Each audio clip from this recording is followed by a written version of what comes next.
ടെക്നോയുടെ techno come on 30 premier 5G എന്ന പുതിയൊരു smart phone ഇപ്പം ഇന്ത്യൻ മാർക്കറ്റിൽ ലോഞ്ച് ചെയ്തിട്ടുണ്ട്.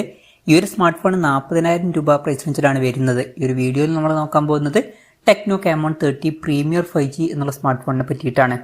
ആദ്യം നമ്മൾ ഫീച്ചേഴ്സും കാര്യങ്ങളൊക്കെ നോക്കുകയാണെന്നുണ്ടെങ്കിൽ ഡിസ്പ്ലേയുടെ കാര്യത്തിൽ ടെക്നോ കാമോൺ 30 പ്രീമിയർ 5Gയിൽ 6.77 ഇഞ്ചിന്റെ 1.5K റെസൊല്യൂഷനിൽ വരുന്ന ഡിസ്പ്ലേ ആണ് വരുന്നത്. അപ്പോൾ ഫുൾ HD റെസൊല്യൂഷനേക്കാളും ബെറ്റർ ആയിട്ടുള്ള റെസൊല്യൂഷനും കാര്യങ്ങളൊക്കെ ഇതിൽ വരുന്നുണ്ട്. AMOLED ഡിസ്പ്ലേ ആണ് ഇതിൽ ഉപയോഗിച്ചിരിക്കുന്നത്. പിന്നെ LTPO എന്നുള്ള ഫീച്ചർ ഇതിൽ സപ്പോർട്ട് ചെയ്യുന്നുണ്ട്. അത് നല്ലൊരു കാര്യം തന്നെയാണ്. ഈ ഫോണിൽ റിഫ്രഷ് റേറ്റ് 1 ഹെർട്സിന്റെയും 120 ഹെർട്സിന്റെയും ഇടയിലായിട്ട് അഡ്ജസ്റ്റ് ചെയ്യാൻ കഴിയുന്നതായിരിക്കും. മാക്സിമം ഇതിൽ 120 ഹെർട്സിന്റെ റിഫ്രഷ് റേറ്റ് ആണ് സപ്പോർട്ട് ചെയ്യുന്നത്. പിന്നെ പഞ്ചോൾ ഡിസൈൻ കൊടുത്തിട്ടുണ്ട്. പഞ്ചോൾ വരുന്ന ടോപ്പ് സെന്റർ ഭാഗത്തായിട്ടാണ്. ഡിസ്പ്ലേയിൽ 10 ബിറ്റ് ഡിസ്പ്ലേ പോലുള്ള ഫീച്ചേഴ്സും കാര്യങ്ങളൊക്കെ സപ്പോർട്ട് ചെയ്യുന്നുണ്ട്. പിന്നെ ഫോണിന്റെ പീക്ക് ബ്രൈറ്റ്നസ് വരുന്നത് 1400 നിറ്റ്സ് ആണ്. ഗൊറില്ല ഗ്ലാസ് 5ന്റെ പ്രൊട്ടക്ഷനും ഇതിൽ കൊടുത്തിട്ടുണ്ട്. അപ്പോൾ ഡിസ്പ്ലേ ഫീച്ചേഴ്സ് മൊത്തത്തിൽ നോക്കുകയാണെന്നുണ്ടെങ്കിൽ അത്യാവശ്യം നല്ല ഡിസ്പ്ലേ ഫീച്ചേഴ്സും കാര്യങ്ങളൊക്കെ ഈ ഫോണിൽ വരുന്നുണ്ട് എന്ന് പറയാവുന്നതാണ്. ഫുൾ HD റെസൊല്യൂഷനേക്കാളും ബെറ്റർ ആയിട്ടുള്ള റെസൊല്യൂഷനും അതുപോലെ തന്നെ LTPO ഫീച്ചറും കാര്യങ്ങളൊക്കെ ഇതിൽ വരുന്നുണ്ട്. പിന്നെ in display finger print sensor ഈ ഫോണിൽ കൊടുത്തിട്ടുണ്ട്. ഫോണിന്റെ തിക്നെസ് വരുന്നത് 7.9 mm ആണ്. IP53 റേറ്റിംഗ് ഇതിൽ സപ്പോർട്ട് ചെയ്യുന്നുണ്ട്. അലൂമിനിയം ഫ്രെയിമും കാര്യങ്ങളൊക്കെയാണ് ഇതിൽ കൊടുത്തിരിക്കുന്നത്. പിന്നെ ഈ ഫോണിന്റെ ലാവ ബ്ലാക്ക് അതുപോലെ തന്നെ സ്നോയി സിൽവർ എന്നീ കളർ വേരിയൻസ് ആണ് ഇപ്പോൾ ലോഞ്ച് ചെയ്തിരിക്കുന്നത്. പ്രോസസറിന്റെ കാര്യം പറയുകയാണെന്നുണ്ടെങ്കിൽ MediaTek Dimensity 8200 അൾട്ടിമേറ്റ് എന്ന പ്രോസസറാണ് ഈ ഫോണിൽ വരുന്നത്. 40,000 രൂപ പ്രൈസ് റേഞ്ചിൽ ഈ ഒരു പ്രോസസർ എങ്ങനെ ഉണ്ട് എന്ന് വെച്ചാൽ ഒരിക്കലും ഇത് ബെസ്റ്റ് ആയിട്ടുള്ള പ്രോസസറാണ് എന്നൊന്നും പറയാൻ പറ്റില്ല. ഈ ഒരു പ്രൈസ് റേഞ്ചിൽ തിരക്കേടില്ലാത്ത ആവറേജ് ആയിട്ടുള്ള ഒരു പ്രോസസർ എന്ന് പറയാവുന്നതാണ്. അപ്പം നിങ്ങൾ ഈ ഒരു പ്രൈസ് റേഞ്ചിൽ മെയിനായിട്ട് നോക്കുന്നത് പെർഫോമൻസ്, ഗെയിമിംഗ് ഇതുപോലുള്ള കാര്യങ്ങളൊക്കെ ആണെന്നുണ്ടെങ്കിൽ ഈ ഒരു പ്രൈസ് റേഞ്ചിൽ ഇതിനേക്കാൾ ബെറ്റർ ആയിട്ടുള്ള പ്രോസസറുമായിട്ട് വരുന്ന ഫോണുകളൊക്കെ വരുന്നുണ്ട്. അതൊക്കെ നോക്കുന്നതായിരിക്കും നല്ലത്. ബെസ്റ്റ് ആയിട്ടുള്ള പ്രോസസർ എടുത്തിട്ടില്ല, ജസ്റ്റ് ആവറേജ് ആയിട്ടുള്ള ഒരു പ്രോസസർ മാത്രമേ ഇതിൽ വരുന്നുള്ളൂ. 5G സപ്പോർട്ടും കാര്യങ്ങളൊക്കെ ഇതിൽ വരുന്നുണ്ട്. പിന്നെ ഈ ഒരു ഫോണിൽ 12 GB റാമിന്റെ ബേസ് വേരിയന്റിൽ കൊടുത്തിട്ടുണ്ട്. അതുപോലെ തന്നെ 512 GB ഇന്റേണലും വരുന്നുണ്ട്. അത് എടുത്തു പറയേണ്ട ഒരു കാര്യം തന്നെയാണ്. പിന്നെ LPDDR5Xന്റെ റാമും UFS 3.1 സ്റ്റോറേജ് ടൈപ്പും ഇതിൽ വരുന്നുണ്ട്. മെമ്മറി എക്സ്പാൻഡ് ചെയ്യണമെന്നുണ്ടെങ്കിൽ ഇതിൽ മെമ്മറി കാർഡ് സ്ലോട്ട് കൊടുത്തിട്ടില്ല. മെമ്മറി എക്സ്പാൻഡ് ചെയ്യാൻ പറ്റില്ല.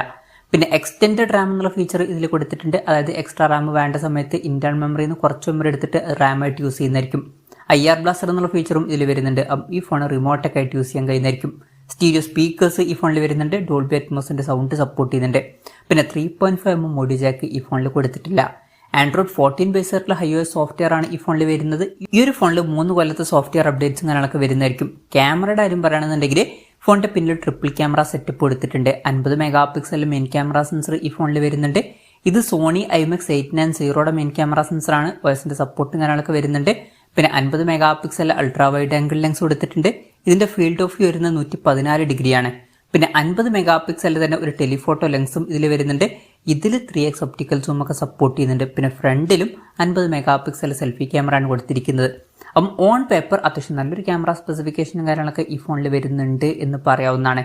ബാറ്ററിയുടെ കാര്യത്തിൽ 5000 mAh ബാറ്ററിയാണ് വരുന്നത്. 70 വാട്ടിന്റെ ഫാസ്റ്റ് ചാർജ് സപ്പോർട്ട് ചെയ്യുന്നുണ്ട്. Type C ചാർജിംഗ് പോർട്ടും ഇതിൽ വരുന്നുണ്ട്. അപ്പോൾ തരക്കേടില്ലാത്തൊരു ബാറ്ററി സെറ്റപ്പും ഇതിൽ വരുന്നുണ്ട് എന്ന് പറയാവുന്നതാണ്. അപ്പം ഇതൊക്കെയാണ് ഫീച്ചേഴ്സിനെ പറ്റി പറയാനുള്ള കാര്യങ്ങൾ. വിലയുടെ കാര്യം പറയുകയാണെന്നുണ്ടെങ്കിൽ ഈ ഫോണിന്റെ വില വരുന്നത് 39,999 രൂപയാണ്. മെയ് 23 മുതലാണ് ഫോണിന്റെ സെയിലും കാര്യങ്ങളൊക്കെ സ്റ്റാർട്ട് ചെയ്യുന്നത്. പിന്നെ ICCയുടെ കാർഡ് യൂസ് ചെയ്യണമെന്നുണ്ടെങ്കിൽ 3000 രൂപയുടെ ഓഫും കാര്യങ്ങളൊക്കെ ലഭിക്കുന്നതായിരിക്കും. അതുപോലെ തന്നെ ഈ ഒരു ഫോൺ ഇനീഷ്യലി മേടിക്കുന്ന സമയത്ത് ഒരു 5000 രൂപയുടെ സ്മാർട്ട് വാച്ച് ഒക്കെ ഫ്രീ ആയിട്ട് ലഭിക്കുന്നതായിരിക്കും. എന്തായാലും ഓവറോൾ നോക്കുകയാണെന്നുണ്ടെങ്കിൽ ഈ ഒരു പ്രൈസ് റേഞ്ചിൽ ഈ ഫോണിൽ അത്യാവശ്യം നല്ല ഡിസ്പ്ലേ ഫീച്ചേഴ്സും കാര്യങ്ങളൊക്കെ വരുന്നുണ്ട്. അതുപോലെ തന്നെ ഓൺ പേപ്പർ അത്യാവശ്യം നല്ലൊരു ക്യാമറ സ്പെസിഫിക്കേഷൻ വരുന്നുണ്ട്. ക്യാമറ ടെസ്റ്റിംഗ് നമ്മൾ നടത്തിയിട്ടില്ല, ജസ്റ്റ് ഓൺ പേപ്പർ ക്യാമറ സ്പെസിഫിക്കേഷനെ ബേസ് ചെയ്തിട്ടാണ് കാര്യങ്ങൾ പറഞ്ഞിട്ടുള്ളത്. പിന്നെ തരക്കേടില്ലാത്തൊരു ബാറ്ററി സെറ്റപ്പും വരുന്നുണ്ട്. പ്രോസസർ ഈ ഒരു പ്രൈസ് റേഞ്ചിൽ അത്ര മികച്ചത് എന്നൊന്നും പറയാൻ പറ്റില്ല. ഈ ഒരു പ്രൈസ് റേഞ്ചിൽ ഇത് അത്ര മികച്ചൊരു ഫോണാണ് എന്നൊന്നും പറയാൻ പറ്റില്ല. പ്രത്യേകിച്ച് നിങ്ങൾ ഗെയിമിംഗ് പെർഫോമൻസ് ഒക്കെയാണ് നോക്കുന്നതെന്നുണ്ടെങ്കിൽ വേറെ ഫോണുകളൊക്കെ നോക്കാവുന്നതാണ്.